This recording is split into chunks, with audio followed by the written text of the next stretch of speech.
buenos días, tardes o noches, dependiendo de la hora en la que visualicen el video. Esta microclase se trata del tema calidad en los alimentos, que pertenece a la asignatura Control de Calidad de la carrera agroindustrial. Para comenzar, diremos que la calidad de un alimento se puede definir desde diferentes puntos de vista.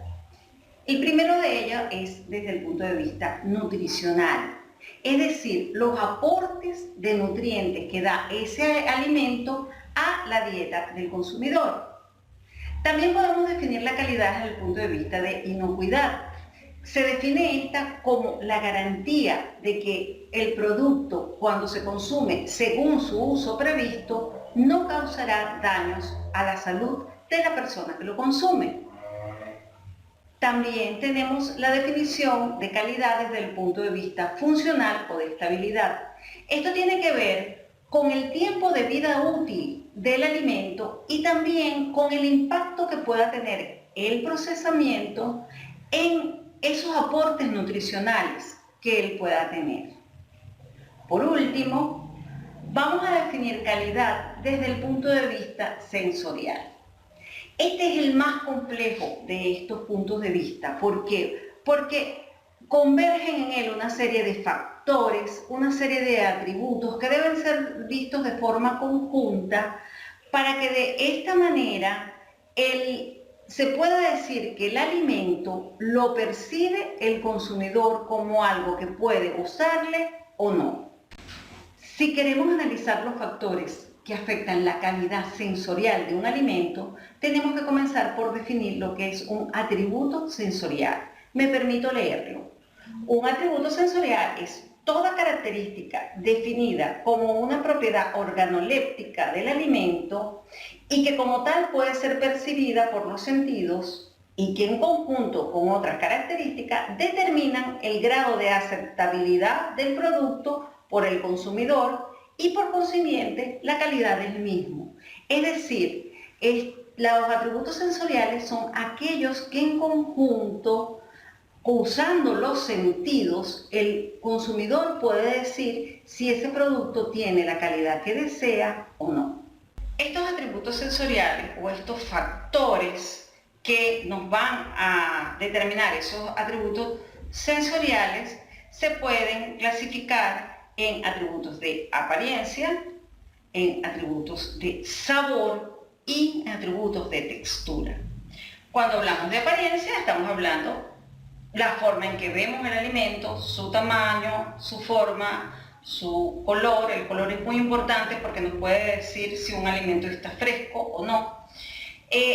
Cuando hablamos de atributos sensoriales o factores sensoriales del tipo de sabor, es la conjunción de olfato, gusto y parte del tacto, ¿ok?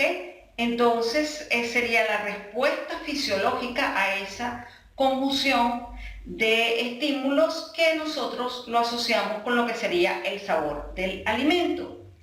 Y en la parte táctil son todas aquellas propiedades que tienen que ver con la deformación del alimento. Por ejemplo, cuando mordemos un alimento, si es crujiente, si es gomoso, si es consistente. Entonces, esto tiene que ver con la parte táctil.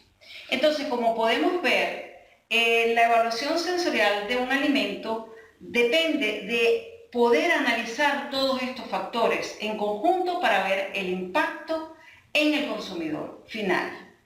Algunas de estas características las podemos evaluar por instrumentos analíticos, por ejemplo el color y la textura. Sin embargo, nada sustituye a la evaluación sensorial realizada por el ser humano, porque es la que nos va a dar la mayor aproximación a lo que realmente se siente al consumir este alimento. Entonces es por ello que luego desarrollaremos el tema de evaluación sensorial y podemos ver que hay diferentes técnicas que nos permitirán en algunos casos identificar si en un alimento existe o no un atributo o la intensidad con la que se da ese atributo en el alimento o sencillamente conocer si en su totalidad ese alimento gusta o no gusta al consumidor. Eso entonces lo comenzaremos a desarrollar en los próximos temas.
Entonces, como podemos ver, la evaluación sensorial de un alimento depende de poder analizar todos estos factores en conjunto para ver el impacto en el consumidor final. Algunas de estas características las podemos evaluar por instrumentos analíticos, por ejemplo, el color y la textura. Sin embargo, nada sustituye a la evaluación sensorial realizada por el ser humano, porque es la que nos va a dar la mayor aproximación a lo que realmente se siente al consumir este alimento. Entonces, es por ello que luego desarrollaremos el tema de evaluación sensorial y podemos ver que hay diferentes técnicas que nos permitirán en algunos casos identificar si en un alimento existe o no un atributo o la intensidad con la que se da ese atributo en el alimento o sencillamente conocer si en su totalidad ese alimento gusta o no gusta al consumidor. Eso entonces lo comenzaremos a desarrollar en los próximos temas. Muchas gracias por su asistencia.